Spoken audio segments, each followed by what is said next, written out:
so welcome back to our cooking show. This is Amon'S Kitchen and we're going to cook something special today. Guess what?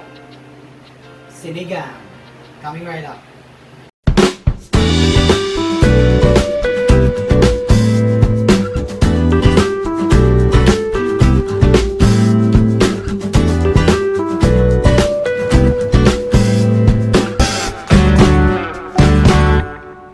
Okay, meron tayong bagong bisita today and hindi lang siya bisita. Actually, one of our mainstays will be mainstays. Ipapakilala ko sa inyo ang ating kaibigan, close friend, best friend, everything under the sun. Siyempre, ang ating kaibigan ni si Francis. Welcome sa show, sa Amon'S Kitchen. Kahit gawa-gawa na namin to. Ganun talaga, di ba? Siyempre, wala tayo masyadong magawa dahil hindi naman natin nasabi dahil ECQ ngayon. MECQ actually habang sinushow to o habang sinushoot namin itong show na to, naisip namin dalawa since magkabarangay lang kami, kulong kami, wala kaming magawa, alam mo yun, pwede siya pumunta rito, lalo mga COVID to eh. Kaya naisip namin dalawa, gumawa kami ng special na, actually specialty to ni Francis. Isa to sa mga specialty ni Francis. Nag-work siya noon bilang chef sa isang restaurant. So, ako, self-proclaimed lang. Ito talaga, meron talaga itong title si Francis eh. So, nilulutuan niya tayo ngayon ng sinigang. So, Francis, paano ba niluluto yung sinigang mo? Yep, Explain mo lang natin sa mga viewers natin. salamat sa pag-welcome mo. And by the way, I would like to invite you to watch his video and also his YouTube channel as well. And yun nga, salamat sa mga magandang papuri. And medyo kita in terms of occupation ko kanina na nabanggit niya na naging chef ako, well, i-correct ko lang. I used to be a cook before in a bar and restaurant located in Ganun din yan eh. Chef ko, pareho lang sa akin yun. Niluluto eh, di ba? O, gusto natin yung cooker. Ganda ng cooker. Cooker ka talaga. And anyways, so here we're going to cook my own dish, which is pork sinigang. Yan, sige Yan. So, pero may konting twist. Ba, may twist ah. Oh, Parang syempre. parang pretzel ah, may twist. Anong twist yan? Ayan. So, mamaya, habang niluluto namin, sasabihin ko sa inyo kung bakit siya, or very unique yung itong recipe. Okay, so paano magbibigay ka rin ng mga tips sa kanila kung paano natin lulutuin yung special mong sinigang. Tama. Okay. So, guys, eto na. Nagsalita ko na guys, di ba? Ayos lang yan. So, eto na. Ituturo sa atin ni Francis kung ano yung mga, kung paano yung kanyang pagluluto ng special sinigang. Eto na ang mga sangkap ibigay natin. Mantika, sibuyas, kamatis, siling haba, paminta, patis, tubig, kamote, talbos ng kangkong. Alright, so ang ating first move or step is bubuksan muna natin yung stove natin. Okay? Okay, ito na nga. Mainit na yung ating kasirola. Pwede na natin ilagay yung ating mantika.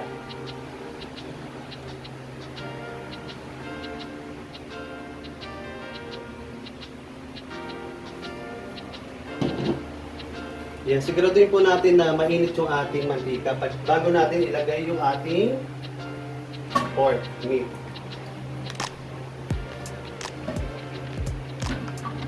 Ayan, so medyo mainit na siya. Ilalagay na rin natin yung ayan, so ito ay pork pata. Ayan. So yung iba siguro na bibilduhan, bakit po kaya igigisa yung pata? Ako naman, binigisa ko yung meat para lumabas yung extra flavor niya. So, naririnig yun, di ba guys? Nagsisizen yung ating pagigisa. Medyo matalsik lang siya.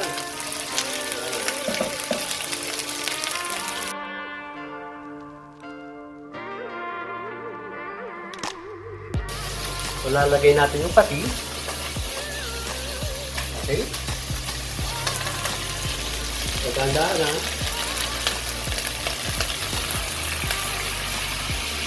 Okay. Lagyan na natin ito. Iskalitan natin siya. Haluin ulit natin. Tsaka guys, ito rin, ang advantage ng pagigisa ng meat, mas mabilis siyang lumampo. Ayan, at the same time, ayan, mas na-absorb na ng meat yung patis dahil nga liquid form ka. Pwede na natin siya i-season yung paminta dito. Okay, ito yung ating paminta.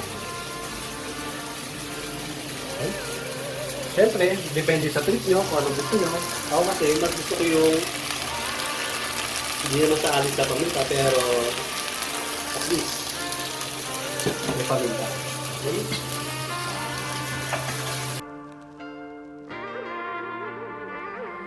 Pwede na natin ilagay yung, or lagyan natin siya ng tubig.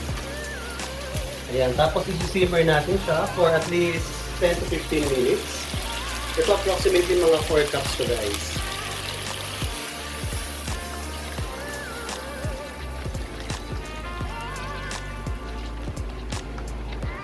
Okay. Sabi natin ulit yan. So, since ito i-simmer lang natin, pwede natin siyang i-low fire for a while, for at least 10 to 15 minutes. Okay guys, since medyo malambot na yung ating karne, ilalagay naman natin ngayon yung ating sweet potato or yung kamote. So, sabi ko nga kanina, medyo may twist yung ating sinigang for today. Ayan. So, ito, bakit nilagay ko yung kamote instead na yung gabi or yung taro? Kasi ito may sweet sensation siya malalasahan nyo pag natikman nyo or nadurog na yung kamote sa sabaw ng ating sinigang. Okay?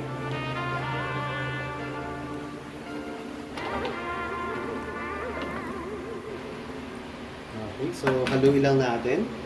See to it na nakalubog yung mga kamote para mas mabilis silang lumambot. Ayan. And pwede na rin natin ilagay yung ating ingredients na kamatis. Ayan. So ito naman medyo magpapaasim din.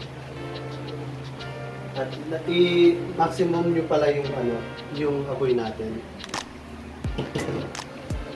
Okay, yung ating siling haba. Okay. Yung ating sibuyas. Okay.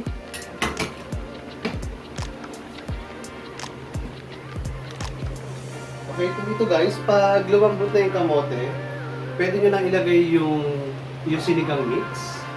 And ito guys, yung dahon ng kangkong, siya yung ating pinakahuling ilalagay dahil siya yung pinakamabilis maluto.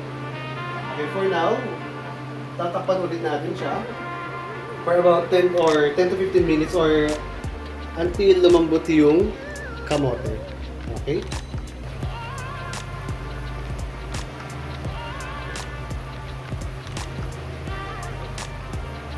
Alright, since malambot na yung ating karne at yung sweet potato. So ngayon, ilalagay naman natin yung ating sinigang mix. Okay, medyo lamuna siya.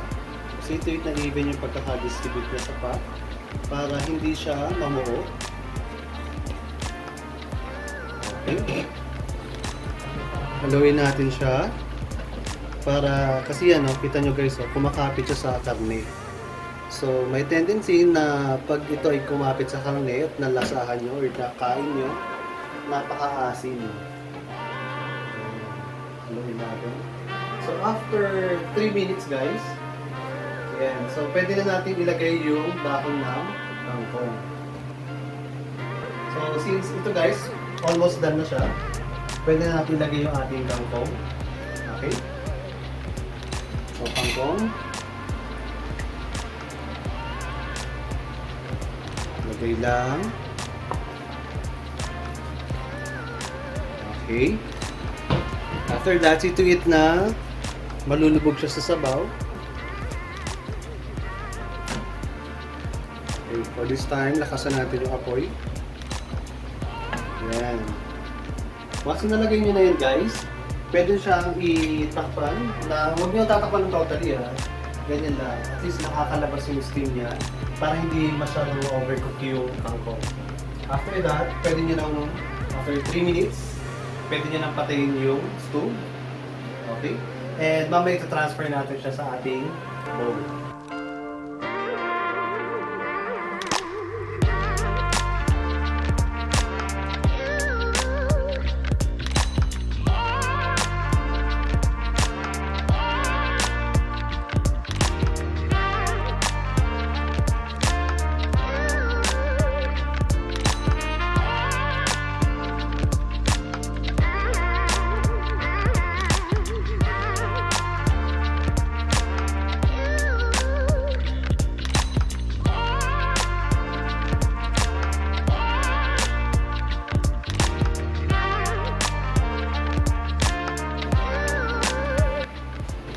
Alright, so ito na nga yung ating finished product, which is sinigang sa sweet potato. So, Mon, ito na. Ito na ating serving spoon. So, tignan mo na kung ano masasabi mo sa ating recipe for today.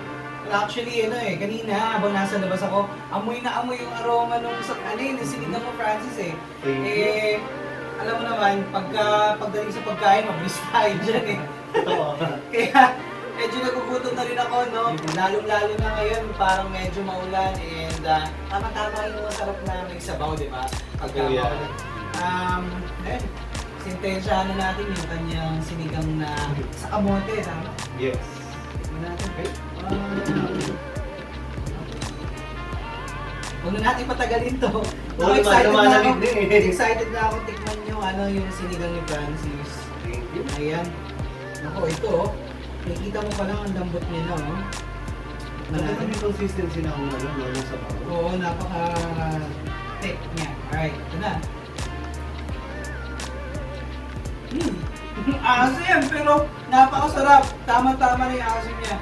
Tama-tama para sa mga taong, alam mo yung parang, hindi naman sa pero parang magkakasipon, hindi naman COVID Hindi mo pampakalma, yung comfort food. Yang, Tapos yung tipo manonood ka lang yung nasa sala ka lang, Netflix. So, ano masasabi mo yung alat niya? Ito, busy ako eh. Pasensya na ako. Busy ako, sarap eh. Pati, seryoso, napakasarap ng ng sinigang niya. And, tama-tama lang yung lasa nung, lalo sa ako, parang patis, patis yung ginamit ko, guys. Hindi ako naglagay ng asin. Walang asin. Wala asin to. Okay siya. Ang masasabi ko dito, try nyo rin minsan yung kamote. Pag wala kayong mahanap na gabi, kamote yung subukan yung gamitin for replacement sa gabi. Mas manamis namin siya kaysa sa usual na sinigang natin. So, thank you Francis dito sa pag-visit sa Amon'S Kitchen and maraming salamat sa effort na binigay mo sa pagluto ng sinigang. Yes, of course. Well, salamat din sa pag-share mo ng iyong kusina. And we are looking forward for more cooking tandem. Oo naman. Alam niyo si Francis, magiging mainstay natin to for sure. Thank you. Thank you. Maraming salamat Francis ha. Thank you so much. So guys, kung kayo'y nabitin at gusto niyo pang makita ang iba namin pwedeng lutuin, like and share and subscribe, di ba? Comment down below din kung anong masasabi niyo about sa luto natin and hopefully, ma-meet ko kayo someday and alam niyo na, makapag-share tayo ng mga recipes natin along the way. Thank you so much and it's been a pleasure, Francis. Thank you so much and see you in the next video. Bye-bye! Bye!